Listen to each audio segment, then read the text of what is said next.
How to install isofix child seat with top tether Hyundai Kona. So the first thing, most, like this is what's called, I think, an infant baby, but most of them along here. So to move the teeth, you'll have something you squeeze and that allows you to move this backwards and forwards. Red means it's not in, it goes green when it's actually after biting in. If you're unfamiliar with isofix points, they're always kind of designated with isofix decals. So in some cars you'll have a little square that pops out, or it's just literally sitting down right below it, so you might have to kind of feel around just to expose it.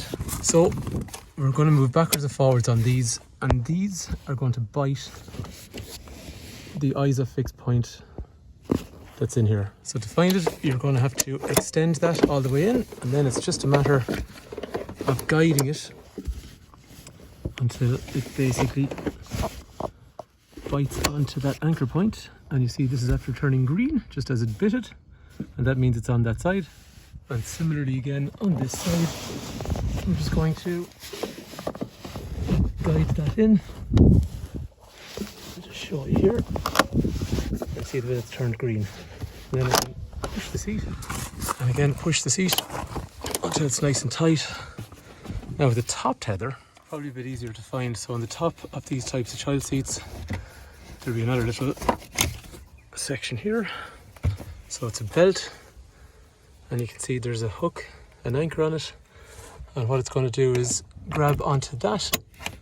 So I've just hooked it onto that, and then to tighten it up I have a second kind of part of the belt that just pulls.